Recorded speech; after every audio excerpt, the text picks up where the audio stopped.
Ahoy! Welcome back to another episode of the Captain's Log. I'll have to give my apologies. This one is a little bit late off the mark today. Normally try and get this out on Sunday evening. It's now Monday afternoon, but I came home last night and I just didn't feel like I could give it the energy that I needed to. So I just allowed myself to not get this out last night. So if you were waiting for this episode, I don't think anyone probably was waiting for this episode. Let's be real. But it's early days yet on the Captain's Log podcast. Yes, it's now Monday afternoon. And I guess that's one of the things that I'm trying to balance in my life at the moment is actually balancing that the needs of myself and, my energy levels and looking after my health and well-being. So that's where I was last night. And I'm also filming this in the daytime, so you might notice that you might hear a little bit of noise, construction noise. If you do, I'll try and edit most of it out. But I am in Bali, in Canggu, and if you know Canggu, you know that there's a lot of construction going on. Back to my normal programming, which is the 3 things I learned this week that will help me make better decisions next week, and 5 things that went well. And I was talking to a friend of mine down at the gym the other day who's a YouTuber, and he's like, Rix, you've got to actually write the script for your YouTube videos. You can't go free flow like that. And, this might be not the most polished podcast, but I guess it depends on what your metrics are, how you measure the success or something, or what you're trying to get out of it. For me personally, this podcast is really about, leaving some knowledge, nuggets of wisdom for somebody who might find this in a few years' time, can see the trail of where I've gone. It's a bit of a documentation, but it's also about me and my learning and being able to speak like this for 30 minutes. I mean, if you guys have ever tried to speak for 30 minutes like this on your own, it's not the easiest thing to do. So it's also about me and my learning and my development and becoming a better facilitator and just getting better at building the systems around shipping this podcast. That's really what this is about. And if you don't already know, I am actually building an online community at the moment for leadership called The Leadership. And what I'm doing on that community is I'm building out tools and resources, and I'm going to be opening up a value call. And the tools and resources are really for leadership to navigate change and uncertainty. So that's if you want to sign up to the leadership, you can just click the link below and sign up. I haven't onboarded anyone yet, but I will be doing that soon. I've just been kind of working out the best things to put on there. I've been working on this second brain and building out some tools, which I will give you guys for free in the leadership community. So do sign up for that.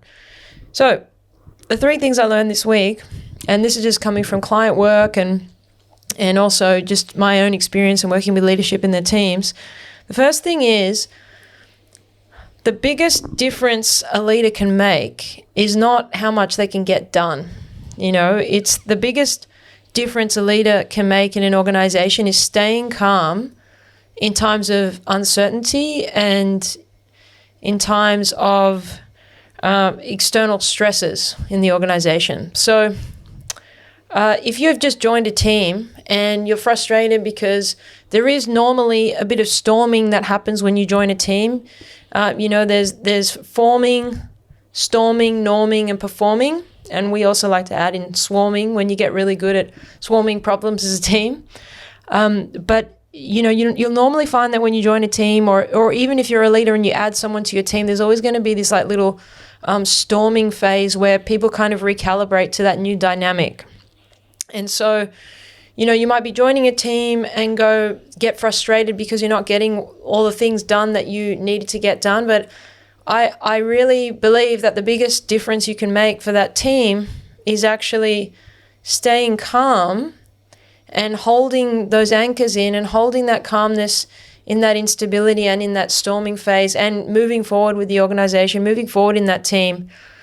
Because there's always going to be fires to put out, and if you can just hold fast on the direction and hold fast on the key priorities and just remain calm and bring that energy in the team, That's really the biggest difference you can make. That's the biggest value you can add to that team.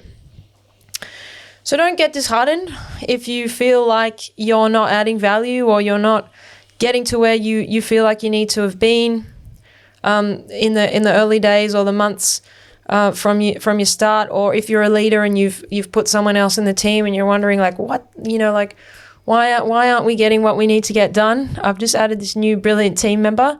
Just be patient, stay calm, be resilient, and just know that that's a normal part of when you add someone new to a team. My second thing is to execute on fewer things and do them well, rather than biting off more than you can chew and trying to execute on multiple things at once. Not only is this going to add more stress, it's also going to impact your ability to stay calm and implement the fewer things that will make the difference. It's all about compounding interest, and don't underestimate compounding interest, the value of compounding interest. I think Einstein said something about it being one of the marvels of the world or something in that regard. But if you solve issues at a slower pace and implement them into the organization at a steady pace, that allows those changes to be integrated into the nervous system of that organization.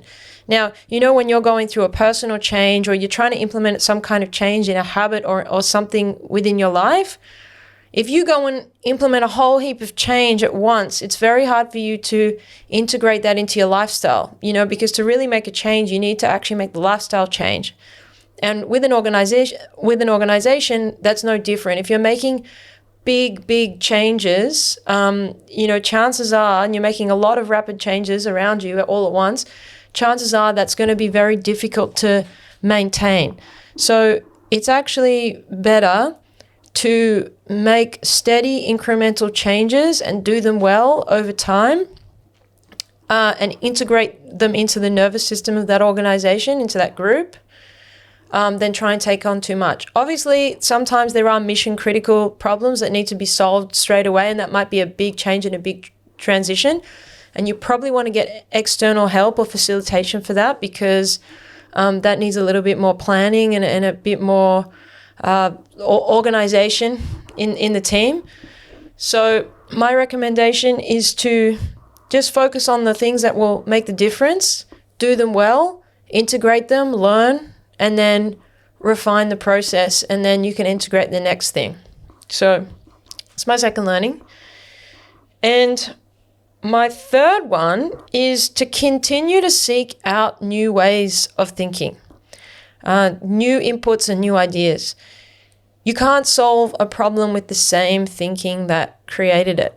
So you might be stewing over something, trying to resolve some issue, but it's really important to learn new things all the time, get other inputs, read a diverse range of topics, because you'll never know where the answer may come from to actually solve that problem.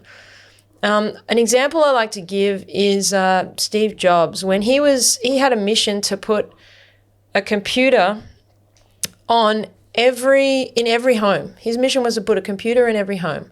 A computer in every home. That was a really big deal back then when they were building computers, and when there was that time in Silicon Valley where they were really trying to make computing an everyday thing, access to every person, and so that would have been a really far out idea back then. But what Steve Jobs actually did was, instead of hiring like a computer designer or somebody who worked in that field to design the computer, he designed somebody who would design interiors. I think it was a kitchen designer. So that different way of thinking actually, that brought that insight into the organization to think differently in order to design that product to be something that someone would want in their home. And you can be in an echo chamber trying to solve problems and come up with solutions and ideas.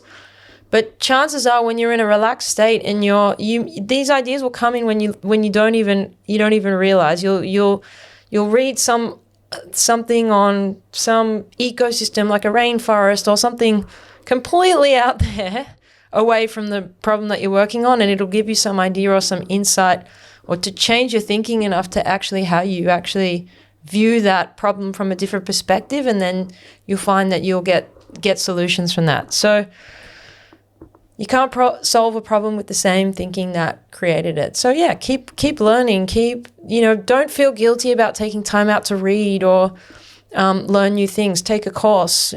Be creative, because chances are those things are going to add to you as a person, and they're going to add to new ways of thinking and new perspectives and new ways of looking at things. So the 5 things that went well. Part of the reason why I was a bit late with this podcast as well, I was very exhausted this week because I've been putting together this strategy document for a client of mine, Love Out Loud, Nick Gibson and her team, and went really well, consolidated everything. We've done really great work over the last 3 months in consolidating a strategy, and it's been really awesome working with that team. And I'm about to I just handed that over this morning, and it's a bittersweet because I love my clients and I love doing this work. It feels like a nice to have a pause and a relax after doing a high intensity piece of work like that. But then I also get a little FOMO because now I've handed over the strategy, and I want to see it through. So it's something that I'm working on. The second thing is I'm finally over this little virus that I had. There was a little bit of something going about, and you might have seen me coughing on a last couple of these episodes if you've been keeping up to date, but I'm finally feeling back to full health. Going to hit the kettlebells this week, and just been doing a few admin things. I've just, like, being nomadic, you kind of have all these ties back in your home country, like just little things like phone contracts and stuff like that. So I'm just kind of implementing some systems right now and some cutting some of these ties, consolidating, and just kind of working out ways that I can be a bit more mobile with those things. So just closing out phone contracts. And I just signed up with a Australian service which actually migrates your number to a digital. It's not an eSIM, but it's like a digital service that runs off data, so I can keep my Australian number. And I wanted to say that I've made a decision that I won't be traveling for client projects up until the end of the year, but after today that may change. I did say that famous last words that I was going to just chill here in Canggu till the end of the year, but may be taking a trip back to Australia, pending on some information that will come through shortly, I'm sure. And I also just started doing capoeira down here at Bali Capoeira School. I just found a group that does capoeira, so I've just been getting back into that, which is awesome. Bit of mobility and movement. I was training in Australia and didn't know there was a capoeira group here, so I've been doing that. I love capoeira and playing music, and so that's been really cool.